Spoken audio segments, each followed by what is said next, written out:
moment Qatar issued a threat of military retaliation against Israel, everything changed. Not gradually, not incrementally, instantly. The entire strategic architecture that had been holding this conflict together, the diplomatic corridors, the back-channel communications, the carefully managed relationships, stopped functioning in any recognizable way. And the reason that matters, the reason that should arrest your attention completely, is that this was not supposed to be possible. Qatar was not supposed to be in this position. Qatar is not an adversary of the United States. It is not some neutral party sitting at the edges of American influence, watching from a safe distance. It hosts the single largest American military installation in the entire Middle East. It has been running back-channel communications on Washington's behalf since the earliest hours of this war, carrying messages, managing negotiations, maintaining the diplomatic corridors that official American policy absolutely depends on, but cannot publicly acknowledge.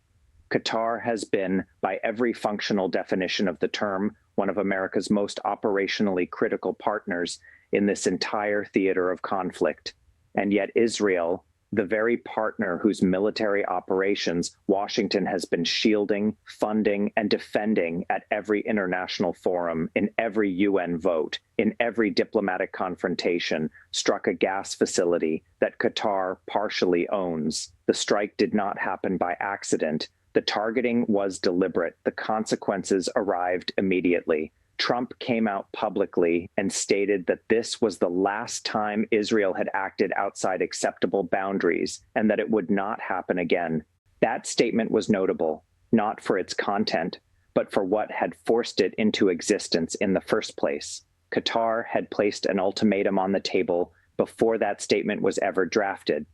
And in the hours following that ultimatum, Iran had been working the phones across the Gulf, delivering the same message it has been circulating since late February to every Gulf state willing to listen. The message was simple. It was structurally devastating. We told you this would happen. We told you that aligning with Washington in this conflict made you a target, not a protected partner. We told you that the guarantees being offered were worth less than the paper they were implied on. And now you have the evidence. You have the burning infrastructure. You have the diplomatic crisis. You have proof. The contradiction sitting at the center of American strategy in this conflict has never been more completely exposed.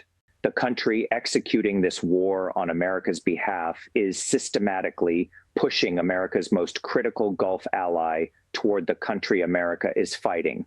And Washington's answer to this contradiction, this visible, undeniable, structural contradiction, is a public pledge to control an ally that has demonstrated repeatedly and without ambiguity that it does not consult Washington before making its most consequential military decisions. A promise to control a partner that does not consider itself controllable is not a strategy. It is a signal. It is a signal of exactly how little leverage actually exists beneath the surface of this alliance. And everyone watching, every Gulf state, every regional government, every sovereign wealth fund manager sitting in Riyadh and Abu Dhabi and Doha has now received that signal with complete clarity. The Qatar rupture, the warning delivered inside the White House by senior oil industry executives, and the price trajectory now pointing toward $200 per barrel are not separate developments running on parallel tracks. They are the same story. They are connected at the root. And reading them separately produces a fundamentally incomplete picture of where this conflict is heading and what it is already doing to the structural foundations of the global economy. So let's read them together. Let's read them the way the people inside those rooms are reading them, because the picture that assembles when you put these pieces in their proper relationship to each other is one that the official framing of American strategic progress in this conflict cannot contain without fracturing entirely. Start with the meeting. The meeting that took place between senior executives from the largest American energy companies and Trump administration officials has received a fraction of the analytical attention it deserves. These are not companies that typically walk into government offices to complain about rising prices. High oil prices are, under normal circumstances, exactly what these companies want. Their quarterly earnings expand, their reserves become more valuable, their capital investment decisions become easier to justify to shareholders. When the companies that profit from expensive oil are telling a presidential administration that the situation is becoming unmanageable, the message being delivered is not a market grievance. It is a structural warning. It is a warning from the sector that understands energy economics with a depth and precision that no government agency can match, delivered in a room where the political consequences of being wrong are immediate and personal. The executives delivered their assessment with the directness that the situation required. The worst of the energy disruption, they said, has not yet arrived. The Hormuz closure, affecting approximately 20% of all oil traded globally, will continue generating cascading chaos across every market that touches energy. And every market touches energy, prices will keep rising, and the escalation trajectory currently locked in place produces an outcome that crosses a very specific threshold, the point at which rising oil prices stop being profitable for the industry and begin being destructive to the economy that the industry fundamentally depends on to function. That distinction is not a minor technical detail. That distinction is the entire argument. Oil companies benefit from price increases up to the level at which consumers begin making permanent structural changes to their behavior rather than simply absorbing higher costs and continuing as before. Below that threshold, expensive oil extracts more revenue from existing demand. Above it, expensive oil destroys the demand itself. It accelerates the transition away from fossil fuels. It collapses the discretionary spending that keeps the broader consumer economy operational. It generates the kind of sustained compounding inflation that destroys political administrations and produces the regulatory backlash that causes more lasting damage to the industry than any temporary market downturn ever could. The executives sitting in that room were not there to protect their quarterly earnings statements. They were there because prices were approaching the level at which the structural foundation of the fossil fuel economy begins eroding in ways that do not reverse when the conflict eventually ends. The American Energy Secretary has stated publicly that he does not rule out oil reaching $200 per barrel. That price level has not existed in 4 decades. Think about what $200 oil actually means when it arrives in the physical world, outside the abstraction of financial models and market projections. At $200 per barrel, retail gasoline prices across the United States roughly double from where they currently sit. The cascading effect through every supply chain connected to energy, which is every supply chain on Earth, without exception, produces food price increases, transportation cost increases, manufacturing cost increases, and the kind of persistent grinding inflation that ended a previous administration's political viability and produced the electoral result that brought the current administration into power in the first place. The political irony embedded in that sequence is not subtle. The administration that came to power partly on the political wreckage caused by inflation is now presiding over a conflict whose escalation trajectory is pointing directly toward an inflationary event that would make the previous episode look moderate by comparison. And the companies that would normally be the political allies of this administration on energy policy are standing inside the White House delivering that warning in person. Now consider the Karg Island situation, because it exposes the internal contradiction at the center of American strategic decision-making with a clarity that is almost uncomfortable to examine directly. Karg Island is Iran's primary oil export terminal. It is the facility through which the overwhelming majority of Iranian crude reaches global markets and generates the revenue that funds the military and proxy infrastructure Iran has been deploying throughout this conflict. Trump announced that American forces had struck the island. The analytically significant detail is not that the strike happened, it is what was struck and what was deliberately left intact. Military installations on the island were hit. The oil export infrastructure was not touched. That was not an oversight produced by operational limitations or targeting confusion. It was a conscious, deliberate choice driven by the same calculation that has constrained American targeting decisions at every critical juncture of this conflict. Destroying Iran's oil export capacity would remove a significant volume of crude from global markets simultaneously with the Hormuz closure, the South Pars facility damage, the Ras Laffan fire, and the drone strikes on Saudi refinery infrastructure. The combined supply disruption that combination produces would drive oil prices to precisely the levels that trigger the structural economic consequences the oil executives warned about in their White House meeting. The transition threshold beyond which consumer behavior changes permanently, the global recession that financial analysts have modeled not as a tail risk, but as a baseline scenario under full escalation conditions. Iran understood this constraint before the first strike of this conflict was ever ordered, and Iran has been exploiting it with methodical patience ever since. Every time the United States and Israel hesitate to strike Iranian energy infrastructure because doing so would accelerate the global energy crisis, Iran's position strengthens relative to the pressure being applied against it. Every time American forces strike military targets while leaving energy infrastructure intact, Iran's operational capacity to sustain the conflict is preserved. While the message being transmitted to global markets is that the United States cannot fully prosecute the energy dimension of this war without destroying the global economy it claims to be defending. That is not a position of strategic strength. That is a structural trap. And Iran walked into this conflict knowing exactly where that trap was located. The escalation trap that this conflict has fully entered is not a novel strategic problem. It is one of the most thoroughly documented patterns in the history of modern military engagement, studied with sufficient historical evidence that its mechanics should require no introduction to anyone who has examined how limited military operations become generational commitments. The logic initiates with a decision to resolve a deteriorating strategic situation through a decisive and targeted military action. A strike is ordered. The calculation is made that the strike will alter the adversary's decision-making calculus in ways that produce a favorable adjustment. The administration waits for the capitulation that the strike was designed to compel. The capitulation does not arrive.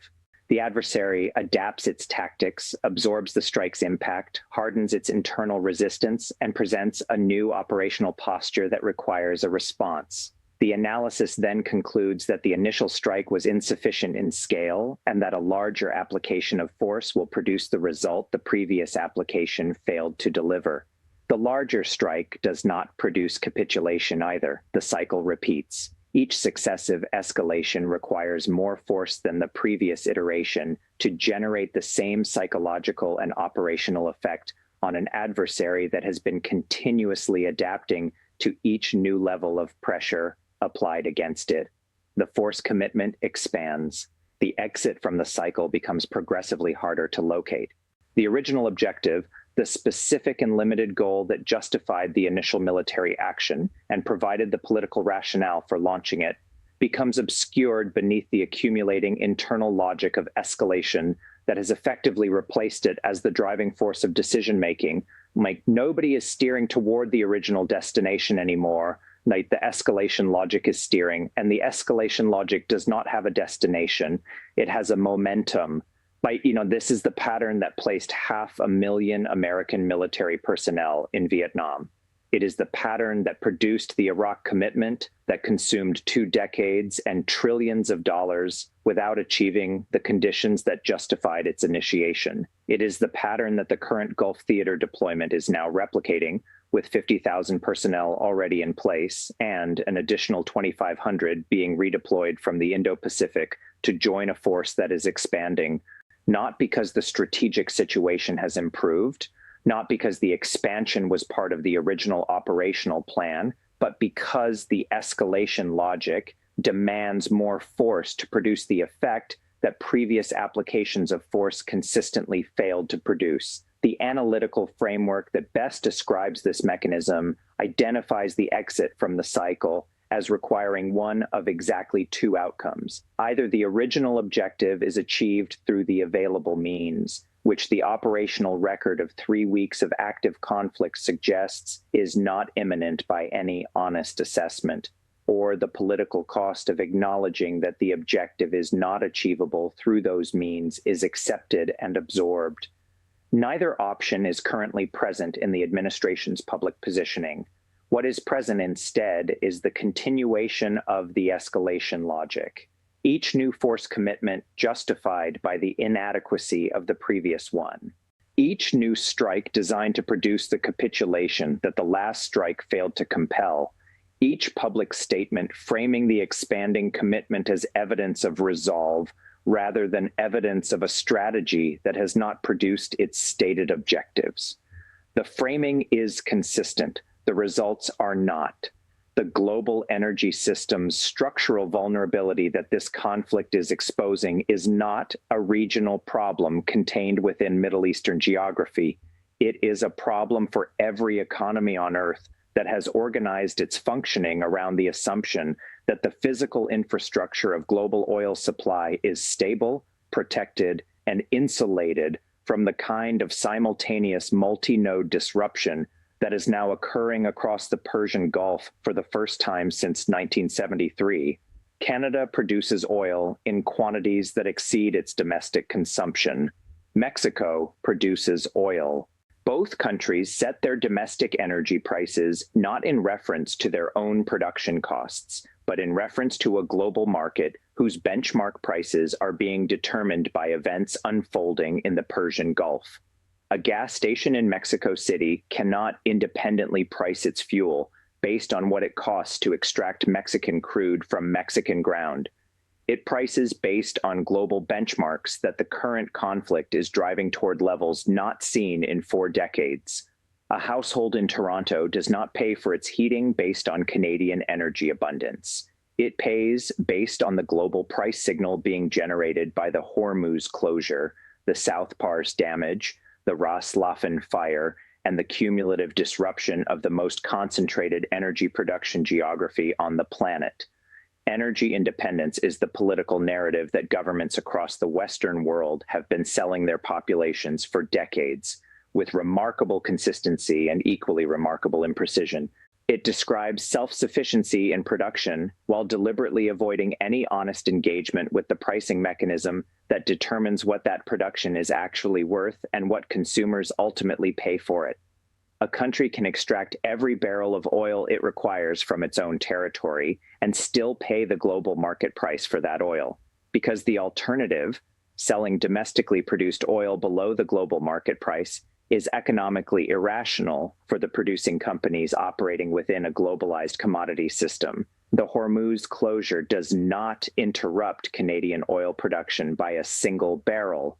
It interrupts the global price at which that production is valued, which is the price that determines what Canadians pay when they fill their tanks. And this is the dimension of this conflict that the political framing of energy independence is structurally designed to obscure, that the interconnection of the global commodity market means that price disruptions originating in the Persian Gulf arrive inside the household budgets of families in Vancouver, Toronto, Mexico City, and Veracruz, with complete indifference to whether those countries have any direct oil relationship with the Middle East whatsoever. The geographic distance is irrelevant. The market connection is total. The behavioral threshold that the oil industry executives identified in their White House warning, the price level at which consumers permanently restructure their relationship with fossil fuels rather than absorbing a temporary cost increase and returning to previous patterns, is the strategic endpoint that neither the oil companies nor the administration wants to reach,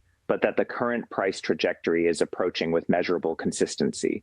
When retail gasoline prices in the United States reach $7 per gallon, roughly double current levels and consistent with oil trading at $200 per barrel, The economic calculation governing vehicle purchasing decisions changes permanently for a significant portion of the consumer market.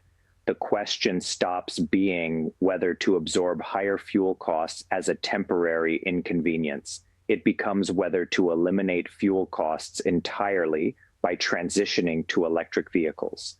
And once that behavioral shift occurs at meaningful scale, it does not reverse when oil prices eventually decline. The infrastructure investment has been made. The purchasing decision is complete. The consumption pattern has changed. None of those three things unwind when the conflict ends and supply normalizes. The Chinese electric vehicle market has produced vehicles that are technologically competitive with American and European alternatives at price points that would be genuinely attractive to American consumers if the tariff architecture currently preventing their import were dismantled. Canada has recently negotiated arrangements with China that reduce the friction on Chinese electric vehicles entering its market. The profound irony that the oil executives sitting in the White House were implicitly acknowledging, without stating it in terms the administration could comfortably receive, is that the conflict generating the price spike pushing consumers toward electric vehicles is simultaneously accelerating the obsolescence of the fossil fuel economic model that the conflict was ostensibly prosecuted to protect American strategic interests in preserving. The war for oil is making oil progressively less relevant in precisely the economies that matter most for the long-term global demand picture. And the companies whose senior executives delivered that private warning understand this dynamic more clearly than anyone, which is exactly why their message was not a complaint about short-term price volatility, but a warning about permanent structural consequences that no subsequent price decline would be capable of reversing. The picture that assembles from Qatar's military ultimatum, the oil executive warning, the Karg Island targeting contradiction, the escalation trap now fully engaged, and the $200 oil trajectory is one that the official framing of American strategic progress in this conflict cannot contain without fracturing. Qatar simultaneously hosting the largest American military base in the region and threatening military retaliation against America's closest military partner has handed Iran the regional argument it has been constructing for months. The protection Washington promised did not protect Ras Laffan. It did not protect the Saudi refinery infrastructure. It will not protect whatever comes next. And every government in the Gulf is performing its own calculation right now. Those calculations are beginning to produce conclusions that diverge from the alignment Washington assumed was structurally permanent. Dubai real estate has fallen 30%. Gulf sovereign wealth funds, whose investments run through the deepest channels of American and European financial markets, are reassessing risk exposures in ways that, if they produce significant capital withdrawal, will deliver consequences to global financial markets that the current energy disruption has not yet approached in severity. The capital flows that connect Gulf sovereign wealth to Western financial stability are not a minor footnote to this conflict. They are one of the structural load-bearing elements of the entire global financial architecture. When those flows begin to shift, the effects do not stay in the Middle East. They arrive in New York, London, Frankfurt, and Tokyo with the same indifference to geography that the oil price shock arrives in Vancouver and Mexico City. The war that was announced as a 72-hour operation is on its 21st day. The escalation trap is fully locked. No declared objective has been achieved. No exit strategy is visible in any official communication. The very industry that profits from the commodity at the center of this conflict is standing inside the White House, saying clearly, in the language of people who have spent their careers understanding exactly what they are talking about, that this is getting out of hand, that the worst has not yet arrived, that the trajectory currently in place leads somewhere that nobody in that room and nobody watching from outside it actually wants to go. The question of what comes next is the only honest analytical work remaining. And the honest answer, based on the full picture of what these developments represent when read together rather than separately, is that the path from where this conflict currently sits to a stable, negotiated, structurally sound conclusion requires navigating through every one of the constraints, contradictions, and escalation dynamics described above, simultaneously under time pressure, with allies threatening military action against each other, with oil prices approaching the threshold of permanent economic restructuring, with 50,000 military personnel deployed in a theater where the strategic logic has been replaced by the momentum of escalation, and with an adversary that entered this conflict having already mapped every one of those constraints with more precision and patience than the strategy opposing it has yet demonstrated. That is the picture. That is what the pieces look like when they are assembled honestly, without the framing that official communications require, and without the analytical convenience of treating connected developments as separate stories. The work of understanding what happens next begins exactly here,